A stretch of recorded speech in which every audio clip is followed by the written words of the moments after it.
Kalau gereja terlalu sibuk dengan banyak aktivitas tapi melupakan Yesus, gereja bisa menjadi sekedar LSM. Demikian juga hidup kita, kalau kita melakukan hal-hal yang baik, terlalu sibuk dengan itu tapi melupakan Yesus, bisa jadi kita jatuh seperti Marta, seperti LSM itu.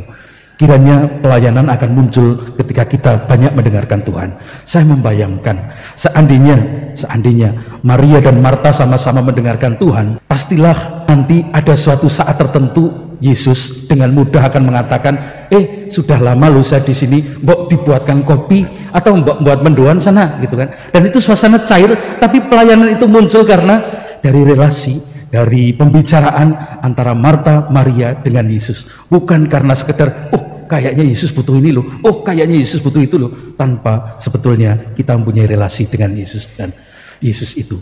Mari kita mohon pada Tuhan, semoga hari baru ini yang kita mulai dengan mendengarkan Tuhan akan berbuah dengan pelayanan-pelayanan, bukan pelayanan kosong, tapi pelayanan yang muncul dari relasi kita dengan Tuhan, dari kita mendengarkan Tuhan. Dari jurang yang dalam aku berseru kepadamu ya Tuhan, Tuhan dengarkanlah suaraku, biarlah telingamu menaruh perhatian kepada suara permohonanku. Dalam nama Bapa dan Putra dan Roh Kudus. Amin. Tuhan bersamamu. Suster, Bapak, Ibu, Saudara-saudari yang dikasihi Tuhan, kita siapkan hati kita untuk mendengarkan Tuhan dengan mengakui dosa-dosa kita terlebih dahulu di hadapannya. Saya mengaku kepada Allah yang Maha Kuasa dan kepada saudara sekalian bahwa saya telah berdosa dengan pikiran dan perkataan, dengan perbuatan dan kelalaian. Saya berdosa, saya sungguh berdosa. Oleh sebab itu saya mohon kepada Santa Perawan Maria, kepada para malaikat dan orang kudus, dan kepada saudara sekalian, supaya mendoakan saya pada Allah Tuhan kita. Semoga Allah yang Maha Kuasa mengasihani kita, mengampuni dosa kita, dan mengantar kita ke hidup yang kekal. Marilah berdoa.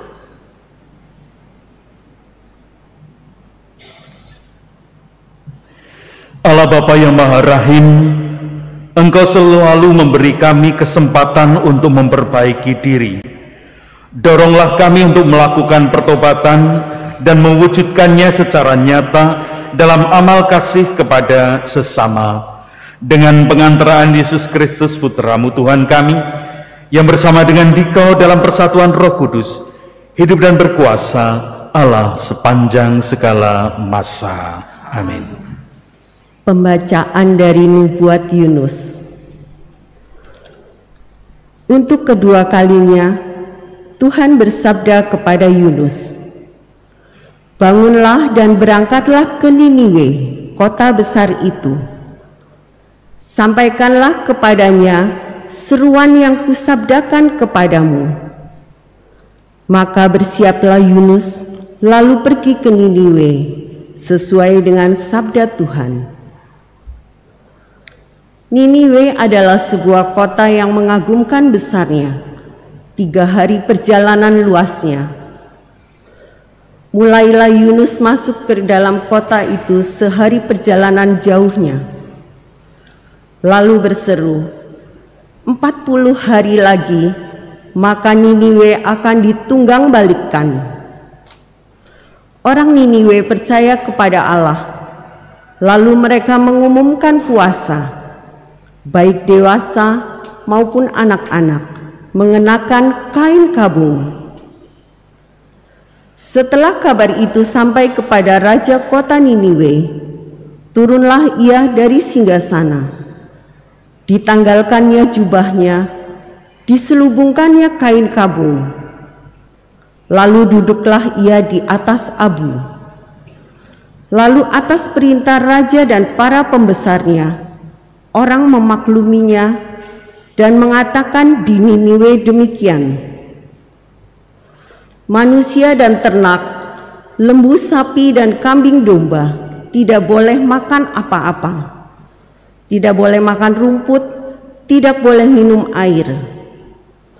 Haruslah semuanya, manusia dan ternak, berselubung kain kabung.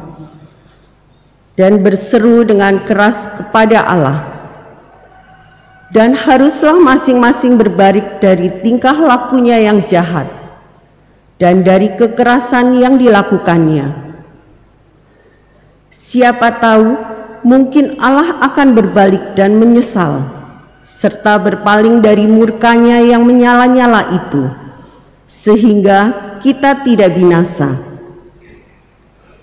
Ketika Allah melihat perbuatan mereka itu, yakni bagaimana mereka berbalik dari tingkah lakunya yang jahat, maka menyesallah Allah atas malapetaka yang telah dirancangkannya terhadap mereka, dan ia pun tidak jadi melakukannya. Demikianlah sabda Tuhan. Jika engkau mengingat-ingat kesalahan ya Tuhan, siapakah yang dapat tahan? Jika engkau mengingat-ingat kesalahan ya Tuhan, siapakah yang dapat tahan? Dari jurang yang dalam aku berseru kepadamu ya Tuhan. Tuhan, dengarkanlah suaraku. Biarlah telingamu menaruh perhatian kepada suara permohonanku. Jika engkau mengingat-ingat kesalahan ya Tuhan, siapakah yang dapat tahan?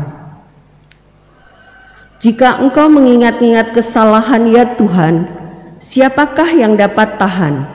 Tetapi padamu ada pengampunan, supaya engkau ditakuti orang. Jika engkau mengingat-ingat kesalahan ya Tuhan, siapakah yang dapat tahan? Berharaplah kepada Tuhan, hai Israel, sebab pada Tuhan ada kasih setia, dan ia banyak kali mengadakan pembebasan. Dialah yang akan membebaskan Israel dari segala kesalahan. Jika engkau mengingat-ingat kesalahan ya Tuhan, siapakah yang dapat tahan? Haleluya, haleluya, haleluya.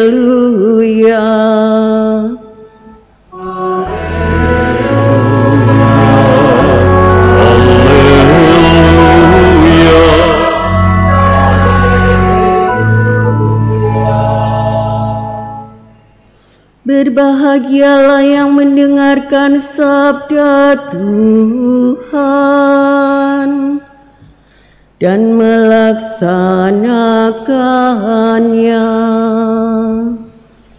Haleluya, haleluya, haleluya. Tuhan bersamamu. Inilah Injil suci menurut Lukas. Dimuliakanlah Tuhan. Dalam perjalanannya ke Yerusalem, Yesus dan murid-muridnya tiba di sebuah kampung. Seorang wanita bernama Marta menerima dia di rumahnya. Wanita itu mempunyai seorang saudara yang bernama Maria. Maria itu duduk di dekat kaki Tuhan dan terus mendengarkan sabdanya. Tetapi Marta sangat sibuk melayani.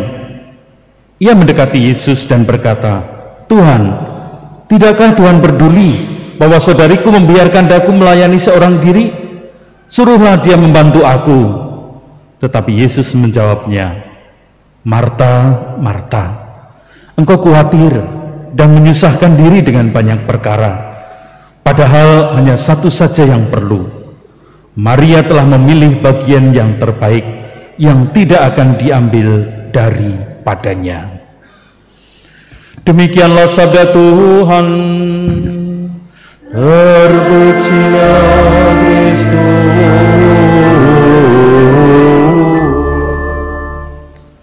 Ada apa dengan Marta? Marta dikatakan oleh Yesus terlalu khawatir dan menyusahkan diri dengan banyak perkara. Yesus tidak sedang mengkritik orang yang melayani, bukan itu. Yesus juga dari awal membiarkan Marta melayani. Yang ditegur Yesus itu bukan karena Marta melayani, tetapi karena Marta khawatir dan menyusahkan diri dengan banyak perkara. Marta sudah sibuk untuk melayani Yesus dan murid-muridnya dengan menyiapkan makanan, menyiapkan segala sesuatunya, nyuguh mereka tamu yang datang itu, dan dia masih ditambah menyusahkan diri dengan mengurusi Maria, mengurusi sikap Maria yang lebih memilih untuk mendengarkan Yesus. Sibuk dengan melayani, tapi masih sibuk dengan mengurusi orang lain, masih sibuk dengan mengkritik orang lain, mengkritik Maria yang memilih untuk lebih mendengarkan Yesus. Itulah persoalan si Marta.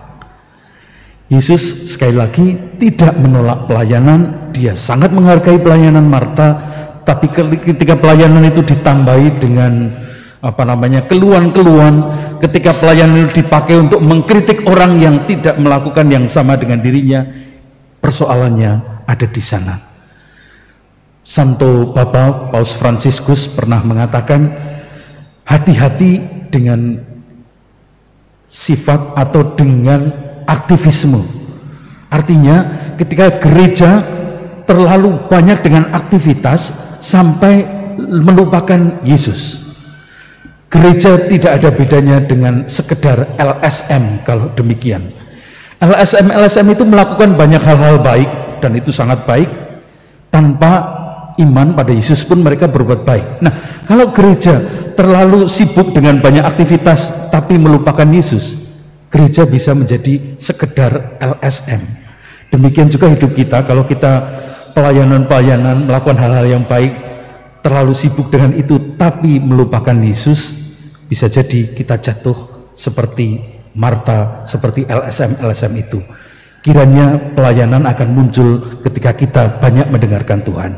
Saya membayangkan seandainya Maria dan Marta sama-sama mendengarkan Tuhan, pastilah nanti ada suatu saat tertentu Yesus dengan mudah akan mengatakan, sudah lama loh saya di sini, mbok dibuatkan kopi atau mbok buat mendoan sana, gitu kan. Dan itu suasana cair, tapi pelayanan itu muncul karena dari relasi, dari pembicaraan antara Marta, Maria dengan Yesus, bukan karena sekedar kayaknya Yesus butuh ini loh, kayaknya Yesus butuh itu loh, tanpa sebetulnya kita mempunyai relasi dengan Yesus dan Yesus itu. Mari kita mohon pada Tuhan, semoga hari baru ini yang kita mulai dengan mendengarkan Tuhan akan berbuah dengan pelayanan-pelayanan, bukan pelayanan kosong, tapi pelayanan yang muncul dari relasi kita dengan Tuhan, dari kita mendengarkan Tuhan. Marta, Marta, engkau gelisah dan cemas akan banyak hal, padahal hanya satu yang terpenting. Maria telah memilih bagian yang terbaik yang takkan diambil daripadanya. Marilah berdoa. Allah Bapa yang Maha Baik, kami telah Kau puaskan dengan tubuh putra-Mu dan Kau perkenankan mendengarkan sabdanya.